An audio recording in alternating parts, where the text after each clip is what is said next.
अविधवा नवमी. जाणून घ्या पितृपक्षातील या दिवशी काय करावे आणि काय करू नये. पितृपक्ष हे हिंदू धर्मात सांगितलेले व्रत असून भाद्रपद पौर्णिमेपासून अमावस्यापर्यंत प्रतिदिन महालय श्राद्ध करावे असे शास्त्रवचन आहे. पितृपक्षात आपल्या सर्व पितरांसाठी श्राद्ध घातल्यानं त्यांच्या वासना, त्यांच्या इच्छा तृप्त होऊन त्यांना गती मिळते. यावेळी 17 सप्टेंबरपासून पितृपक्ष सुरू झाला असून तो भाद्रपद कृष्ण पक्षाच्या अमावस्येला म्हणजेच 2 ऑक्टोबरला संपेल. पितृपक्षाच्या काळात पितरांना प्रसन्न करण्यासाठी त्यांची पूजा केली जाते. पितृपक्षातील प्रत्येक तिथीला महत्त्व आहे. पितृपक्षात सर्व तिथींचे महत्त्व असले तरी यातील काही तिथी फार महत्त्वाच्या आहेत. या तिथींना पितरांसाठी श्राद्ध किंवा तर्पण केल्यास त्यांचा विशेष आशीर्वाद मिळतो असे मानले जाते. यातच अविधवा नवमी श्राद्धाला अनन्यसाधारण महत्त्व आहे. यावेळी भाद्रपद महिन्यात नवमी श्राद्ध बुधवार 25 सप्टेंबर रोजी केले जाईल. नवमी श्राद्धाला मातृनवमी असंही म्हणतात. ज्या स्त्रियांचा मृत्यू त्यांच्या पतीच्या आधी झाला आहे त्यांचे श्राद्ध अविधवा नवमीला केले जातात. म्हणून अविधवा नवमी हा वधूरांचा दिवस आहे.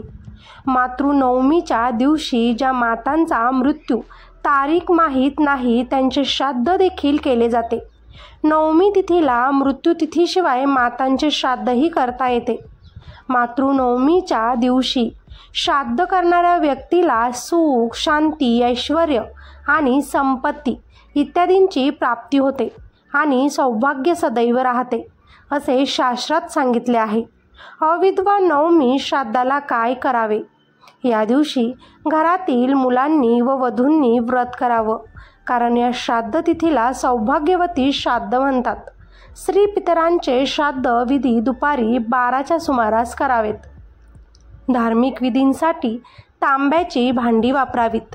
मृत महिलांच्या श्राद्धाच्या वेळी पंचबलीसाठी नैवेद्य काढावा. या दिवशी सौभाग्याच्या वस्तूचे दान केले पाहिजे. पिठाचा मोठा दिवा करून तिळाच्या तेलाचा दिवा लावावा. श्राद्ध करणाऱ्यानं या दिवशी भगवद्गीतेचे 9व्या अध्यायाचे पठण करावे.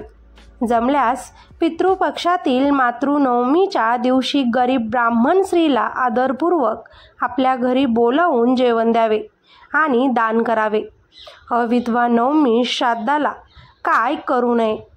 या दिवशी तुम्ही कोणत्याही स्त्रीचा अपमान टाळा आणि ती सवय लावा, तर तुम्हाला अधिक शुभ परिणाम तुमच्या आयुष्यात मिळतील.